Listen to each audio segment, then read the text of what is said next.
말씀 로마서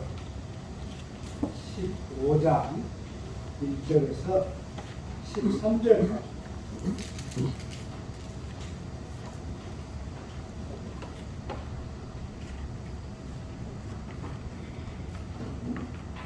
함께 공부하겠습니다. 믿음이 강한 우리는 약점을 담당하고 자기를 기쁘게 하지 아니할 것이라. 우리 각 사람이 이웃을 기쁘게 하되 선을 이루고 덕을 세우도록 할지니 그리스도께서도 자기를 기쁘게 하지 아니하셨나니 기록된 바 주를 비방하는 자들의 비방이 내게 미쳤나이다 함과 같으니라. 무엇이든지 전에 기록된 바는 우리의 교훈을 위하여 기록된 것이니 우리로 하여금 인내로 또는 성경의 위로로 소망을 가지게 함이니라. 이제 인노와 위로의 하나님이 너희로 그리스도 예수를 본받아 서로 뜻이 같게 하여 주사 한 마음과 한 입으로 하나님 곧 우리 주 예수 그리스도의 아버지께 영광을 돌리게 하려 하노라. 그러므로 그리스도께서 우리를 받아 하나님께 영광을 돌리심과 같이 너희도 서로 받으라. 내가 말하노니 그리스도께서 하나님의 진실하심을 위하여 할례의 추종자가 되셨으니 이는 조상들에게 주신 약속들을 견고하게 하시고 이방인들도 그 긍휼하심으로 말미암아 하나님께 영광을 돌리게 하려 하시니라. 기록된 바 그러므로 내가 열방 중에서 주께 감사하고 주의 이름을 찬송하리로다 함과 같으니라.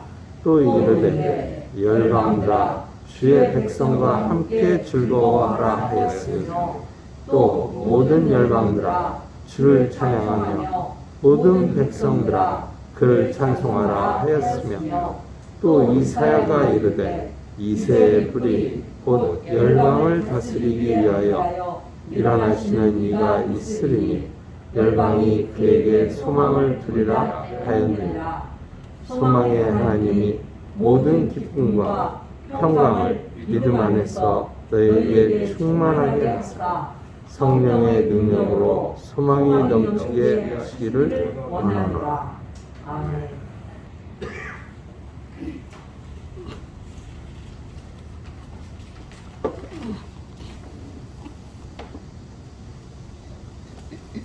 여기 성경 말씀에도 믿음이 약한 자 그리고 스스로 믿음이 강한 자라고 생각하는 사람들 이렇게 비교를 하면서 서로 받아야 한다 이렇게 말씀하시는 것입니다. 왜 이런 말씀을 성경에서 계속했을까 이렇게 저는 생각해 보는데요. 당시 사회는 오늘의 우리와 같이 자유인들만 사는 세상이 아니었습니다.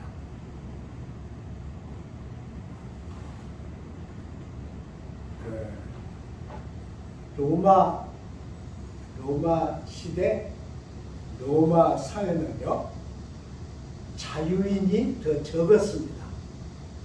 그리고 종들이 자유인보다 훨씬 많았습니다. 이 종들은 전쟁터에서 잡혀온 남의 나라 사람들입니다. 그러니까 이들은 잡혀와서 일평생 종이 되었는데 아마 거의 죽을 때까지 종의 신분을 못 벗고요. 만일 전쟁에 나가서 전투에서 승리를 해서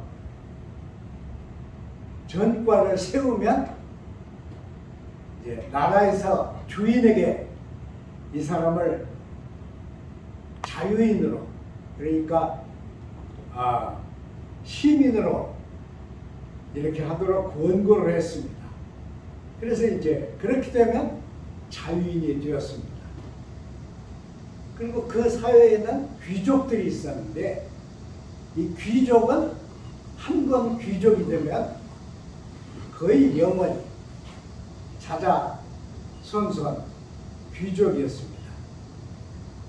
그리고 그 종들은 보통 집안에, 보통 중산층 집안에 약 30명, 그리고 귀족의 집에는 300명, 그리고 장군의 집에도 300명 정도, 그 이상 되는 사람들도 있었습니다. 그래서 이들은 종을 얼마나 가지는가 하는 게 부의 상징이었어요. 우리는 부의 상징이 뭡니까? 큰 집, 그리고 하여튼 많이 갖는 거죠. 그래서 그런 자본주의 사회가 되었지만은 그 당시 사회는 종을 많이 가진 사람이 부자였습니다. 종들은 다 노동력이었죠. 일평생 아무 대가 받지 않고 먹고 일만 하는 것이 종들이었어요. 근데 그런 사회에 이제 복음이 들어가니까 문제가 생깁니다. 왜냐하면 교회도 자유인만 나가는 교회, 종들이 나가는 교회, 이렇게 안 되잖아요. 교회는 그때 처음 생긴 공동체니까 모든 자유인도 교회에 나오고 종들도 교회에 나오게 됐어요. 근데 여러분 생각해 보세요. 자유인들이나 종들이 똑같이 교회에 나가서 같이 앉아. 집에서는 자유 있는 사람이고 종들은 일꾼입니다. 항상 종들은 자유인을 섬겨야 됐어요. 그런데 교회에 나가니까 이게 깨진 거예요. 그리고 똑같이 다 하나님을 아버지라고 부르게 된 거예요. 똑같이. 이렇게 되니까 이제 문제가 되는데, 오늘 말씀은 믿음이 강한 자, 믿음이 약한 자, 그러지만은 사실은 강자와 약자, 강자와 약자의 구도입니다. 강자가 약자를 받는 게 참 어렵죠. 여러분 한번 생각해 보세요. 자연의 원리는 큰 자가 작은 자를 먹습니다. 동종의 그 동물들도 큰 동물이 굶으면 작은 동물을 잡아먹습니다. 그러니까 큰 자가 작은 것을 먹는 게 자연의 원리인데, 교회는 그걸 반대로 하는 거예요. 큰 자가 약자를 받아들여요. 영접하라는 거죠. 액셉트하라는 거예요. 이게 되겠어요, 여러분? 어떤 학자는 바울이 그렇게 훌륭한 얘기를 했지만 종의 제도에 대해서 한마디도 안 했다 이랬는데, 사실은 오늘의 이 바울의 말씀은 종의 제도를 폐지하자, 그런 말보다 더 깊은 뜻의 말씀입니다.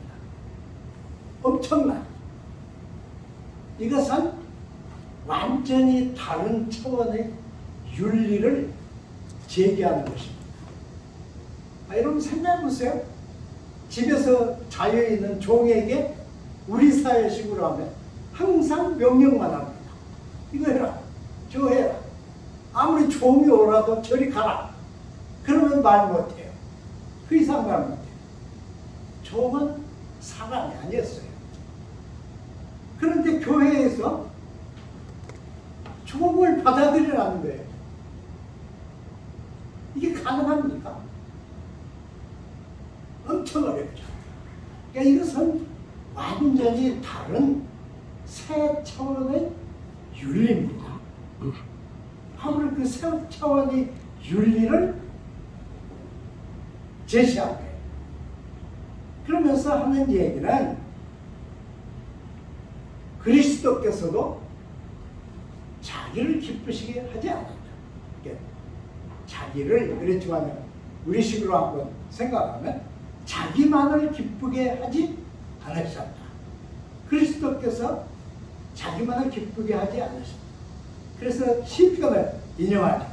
시편 69편 9편을 인용하는데 거기는 주의 집을 사모하는 열성이 나를 삼키고 주를 비방하는 비방이 내게 미쳤나이다 한 말인데 그걸 여기다 그대로 썼어요.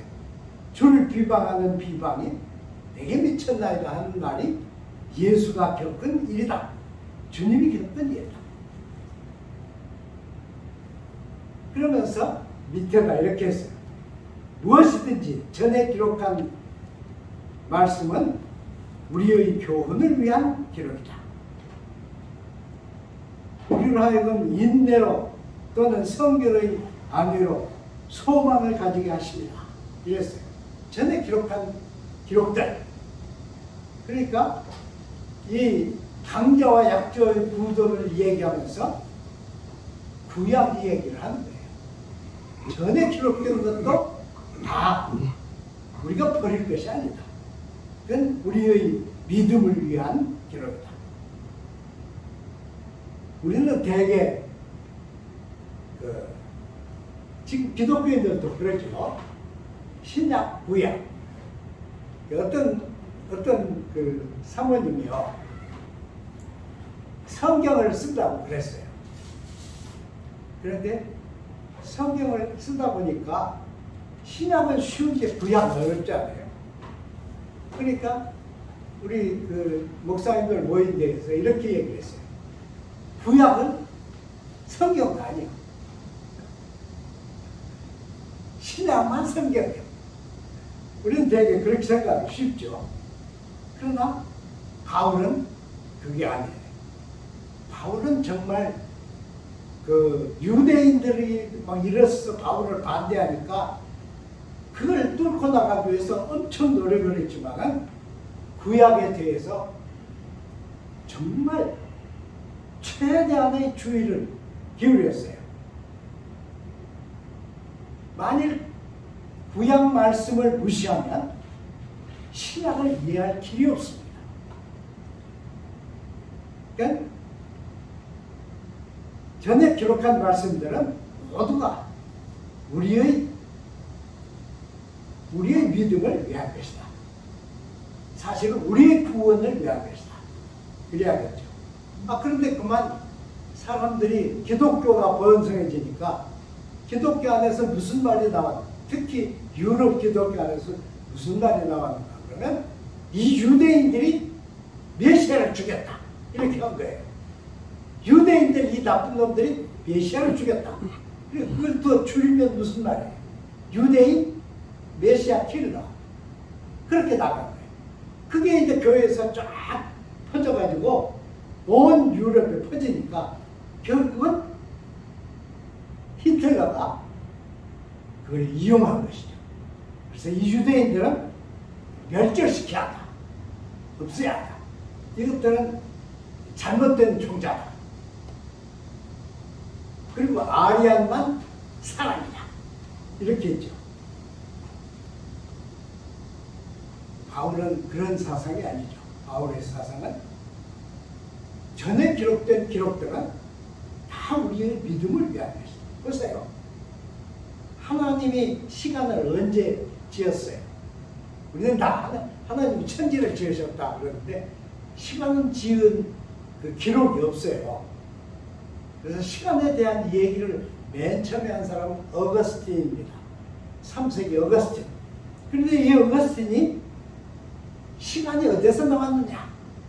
하나님이 사람을 지으실 때 시간이 나왔다. 그러니까 세상 만물이 시간 속에서 낡아가지 않아요.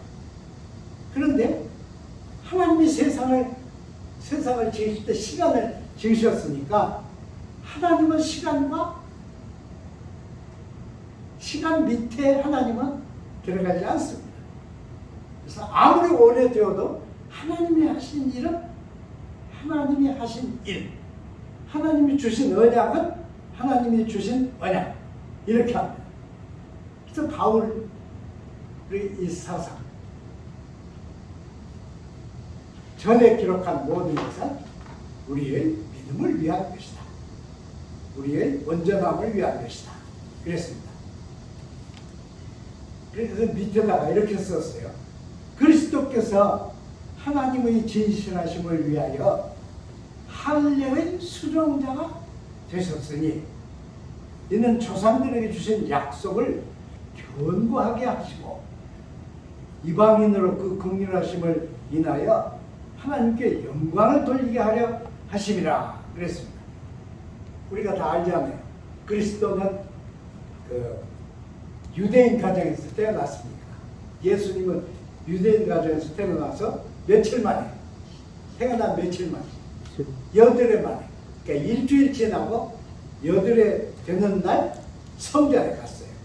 가서 할례를 받았어요. 그 누가복음에 기록된 것입니다. 예수님이 할례를 받았다는 것은 할례를 명한, 그리고 할례를 지켜온 지나간 세대의 모든 언약과 유전을 온전케 하려고 한 것이다. 그렇게 합니다. 그걸 고칠 것이 없다. 그걸 쓸모없는 것이라고 생각할 수가 없다.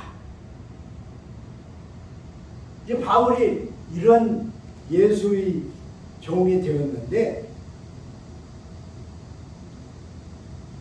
그런데 그때 바울 시대 유대인들은 절대로 이 예수의 그 가르침을 받아들이지 않았습니다. 일부만 유대인의 그 예수의 가르침을 유대인들이 받아들였습니다. 물론 예수의 12 제자도 유대인이죠. 저는 이렇게 생각하는데요. 예수님이 세상에서 뽑은 12명은 모두 우리보다 못한 사람들입니다. 모두 무식쟁이들, 가진 것이 없는, 그래서 하루 벌어먹는 사람들, 그리고 어부들이었어요. 그런데 그들이, 예수님은 한 번도 그들을 앉혀놓고 이렇게 해라 저렇게 해라 가르친 일이 없어요. 12사람하고 오늘 앉은 분은 12분도 안 되네. 근데 12사람하고 같이 먹고 같이 잤어요. 그런데 이 무식쟁이 어부들, 아무것도 아닌 사람들이 그렇게 위대한 예수의 사도들로 바뀌었잖아요. 물론 한 사람만 내놓고. 이걸 보면 그리스도께서 과거의 이 율례를 따라서 할례를 이루고 또 과거의 모세를 통해서 주신 말씀을 따라 산 이 삶이 보통 우리가 생각하는 정도가 아니었다 하는 것은 분명하죠. 그 12명이 예수와 거의 비슷한, 예수처럼 변한 그런 사람들이 되어서, 물론 유대인들에게도, 일부 유대인들에게, 그리고 이방인들에게, 특히 오늘 이 성경은 로마인들에게 이 사상이 들어가서 지금 바울이 말하는 이 얘기. 강자가 약자를 받아야 한다. 강자가 약자를 먹는 게 세상 원리입니다. 돈도 그러잖아요. 여러분, 돈이 돈을 법니다. 그 특수한 사람 말고는 아무것도 없는 데서 거부가 되는 것은 있을 수 없는 일입니다. 특히 우리의 이 사회 현상에서는 그래요. 강자가 약자를 먹는 것이 이 자연, 내추럴, 라틴말로 내추럴이라고 그러죠.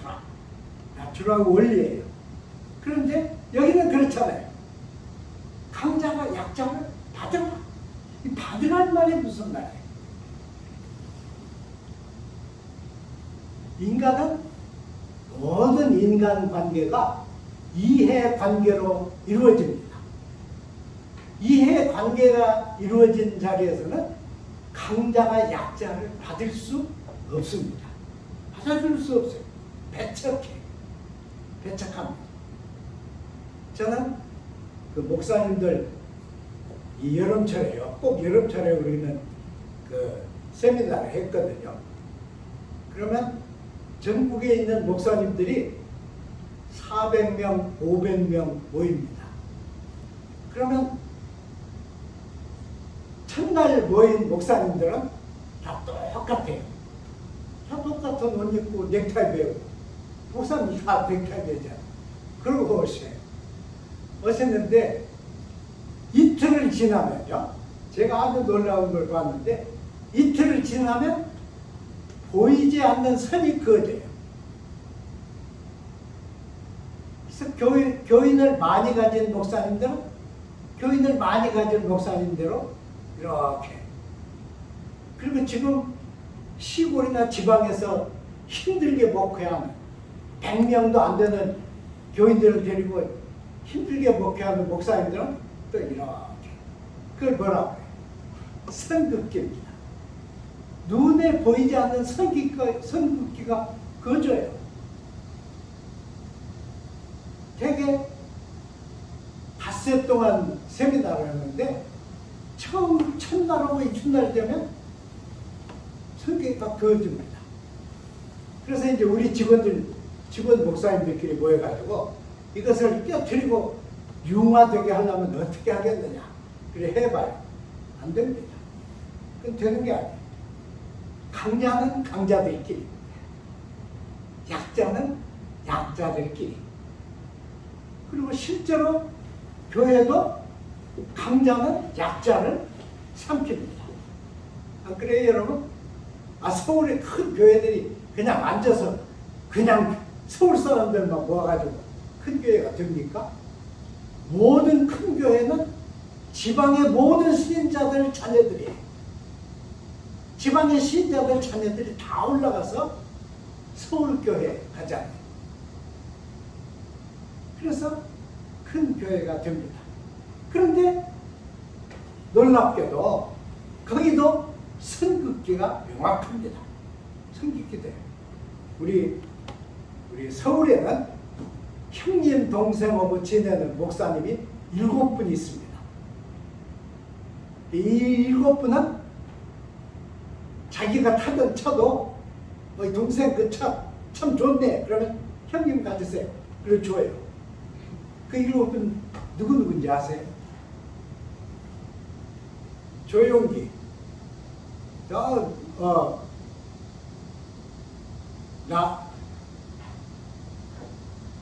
목사 저쪽에 가서 우리 교단에 많아요. 김삼아, 또 김홍동, 또 무신주, 또 방것이죠. 우리 여기 출신, 전라북도 출신.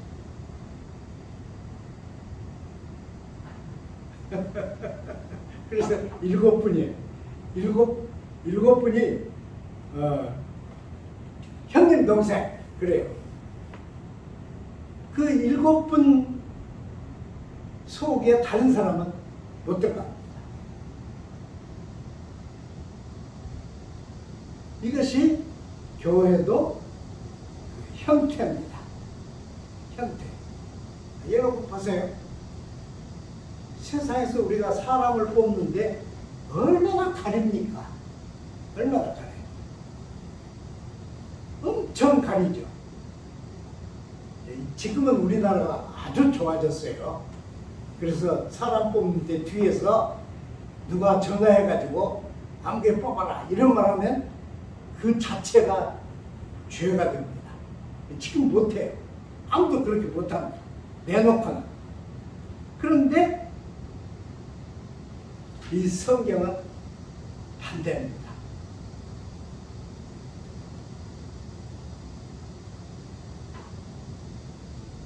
강자가 약자를 봐주라.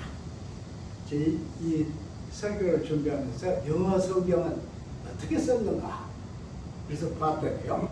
영어 성경에는 이렇게 봤는데 제일 중요한 단어가 feeling이에요. feeling. 약자가 약자 감정을 느끼지 못하게 하라. 그리고 또 다른 영어 성경은 아주 어려운 단어를 썼는데요. susceptibility. susceptibility. 그래서 감정의 공유입니다. 감정의 공유. 소외나 차별 감정을 느끼지 않게 받아들이는 거예요. 그러니까 저는 이런 걸 여기 성경에서 느꼈어요. 본래 인간들은 다 자유롭습니다. 본래는.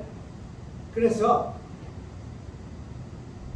자기 마음에 안 맞는 약자를 받아들일 여지가 없습니다. 안 받아들여도 돼. 본래는 그래요. 본래는 그랬는데 만일 그 사람이 그리스도의 사람이 되었다면 그리스도의 사람이 되는 사람은 그리스도의 의미를 깨닫는 만큼 메시아의 의미를 깨닫는 만큼 그 속에 새 의무가 발생합니다. 누구에게 말 안 해도 자기 속에 새 의무가 나와. 저는 이 새 의무를 거룩한 의무 이렇게 했어요. 그래서 홀리 듀티가 생겨. 우리가 그리스도 사람들이 되어서 그리스도 은혜, 그리스도의 그 구원의 은총, 그리스도의 희생, 그리스도의 사랑, 그리스도의 넓으심, 이것을 깨닫는 만큼 우리에게는 새 듀티가 생겨요. 이 새 듀티는 누가 감독하는 사람도 없어. 누가 이래라 저래라 하는 것도 없습니다. 그래도 이 속에서 홀리 듀티가 생산됩니다. 그게 타인이에요. 그게 타인입니다. 타인을 받아들이는 거. 쉽지 않죠. 엄청 어렵습니다. 이렇게 말하는 저도 우리 그 은퇴 목사님들 모인 데 가면 이렇게 사람들을 보면서 마음속에 왜 저렇게 천해질까 하는 생각이 생겨요. 자꾸. 그런데 약자를 받으라. 이게 쉽습니까? 쉽지 않죠. 약자를 받게 되는 동의는 누구도 강요하지 않는 이 홀리 듀티. 하나님만 향해서 내 영혼이 쥐고 있는 이 홀리 듀티에 의해서 약자를 받게 됩니다. 어렵죠. 항상 어렵다고 고백을 해야 합니다.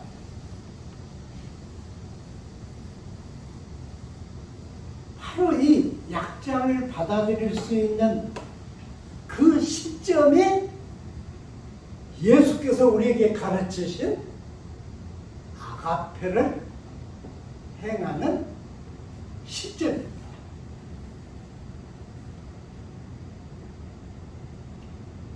여러분, 우리는 언제든지 사람이 모이면요, 사람은 상대하고 나하고 차이가 뭔가 하는 것을 만들어냅니다. 만들어낸다고 틀리는 거예요. 판단해야 돼. 판단해야 돼. 그래서 뭘 보는 거예요?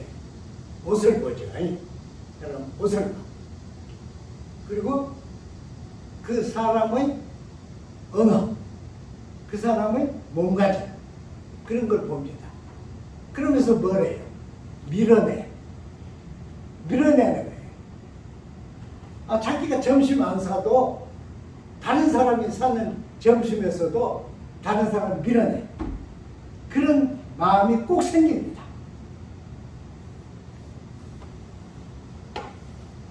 차이를 판단한다고 말하기보다는 차이를 만들어낸다고 말해야 옳을 것 같아요.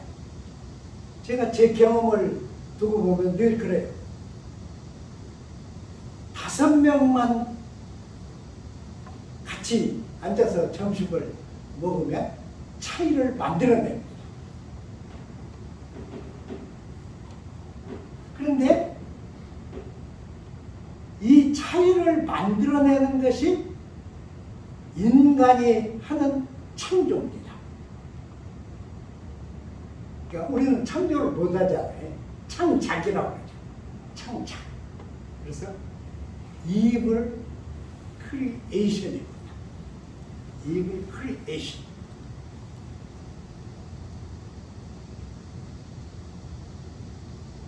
상대를 받아들이지 못하면 자연히 상대를 밀어냅니다. 차이를 만들어서 밀어냅니다. 그래서 밀어내고 나면 마음이 좀 편안해집니다. 여러분들 얘기하는 거 아니에요. 이건 제 경험을 얘기하는 거예요. 상대를 밀어내고 나면 마음이 편안해져요. 이것이 우리 덜 된 인간의 본성입니다. 그런데 만일 우리가 그리스도를 나의 주요, 나의 구원자요, 나의 생명이요, 나의 온 일생의 목표입니다. 이렇게 믿는다면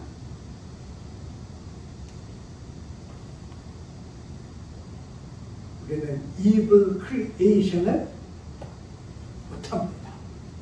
어떻게 해요? 그래서 약자를 받아들이게 됩니다. 자기에게 일어나는 변화예요. 약자를 받아들이게 돼요. 근데 약자가 내 속에 들어오는데 나는 손해를 하나도 안 봅니다. 사실은. 여러분 그걸 아셔야 돼요. 맨 처음 약자가 내 속에 들어온 단계에서는 나는 아무 손해도 안 봐요.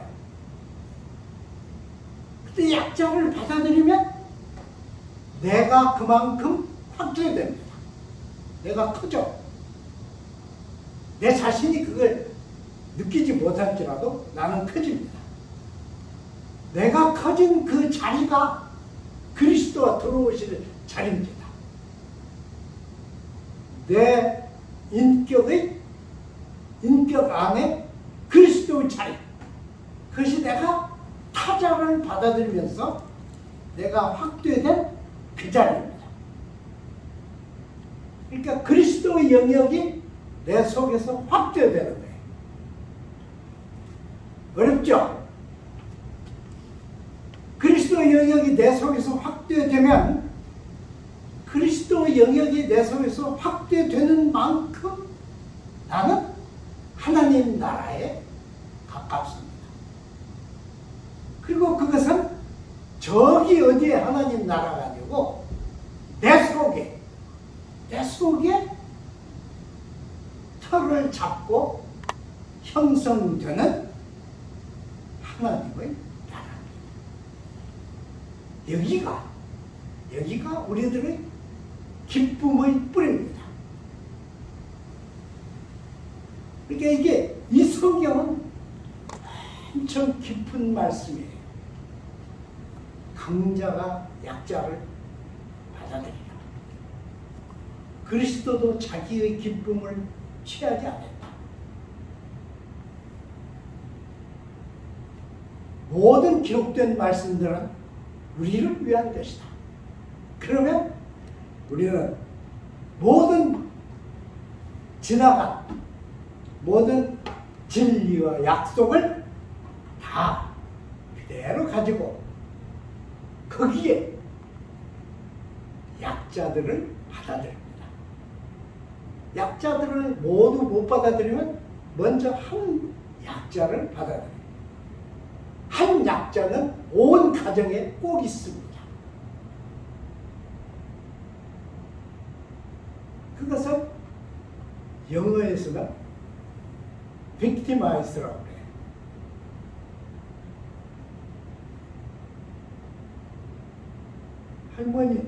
할머니 때, 어머니 때, 우리 이렇게 3대가 보통 묶여 있어요. 그럼 그 3대 속에는 타자가 들어와 있어. 안 그래요, 여러분? 이 타자는 victimize 되는 거예요. 아무리 아니라고 말해도 가족 속에는 빅팀이 있습니다. 희생자가 있습니다. 희생자를 받아들여요. 이게 가정이죠. 특히 인간의 심성으로 어려울 때 희생자를 받아들이는 게 그리스도 가정입니다. 여기 내가 타자를 받아들이는 거기 그리스도의 자리가 있어요. 그리스도의 제단이 있습니다. 거기 하나님 나라가 상주합니다. 그때 이 사람의 가슴 속에는 세상이 줄 수 없는 기쁨이 생산됩니다. 이 기쁨이 뭐예요? 그것이 하나님 나라에서 우리에게 흘러 들어오는 하나님의 선물, 은혜입니다. 은혜. 그리스도의 은혜. 그리스도의 사랑. 그리스도의 마음입니다. 그리스도의 영혼. 이것이 우리가 매일매일 함께 살아가는 신앙인의 삶입니다. 기도하겠습니다. 하나님 아버지, 오늘은 특별히 주님의 성경을 읽고 어려운 말을 많이 나눴습니다. 우리는 모두 강자입니다. 우리 신앙인은 불신자보다 강자고, 우리는 다 자유인이기 때문에 종들보다는 강자입니다. 또 우리는 모두 중산층, 그래서 사회적으로도 강자입니다. 강자이고 크리스찬인 우리가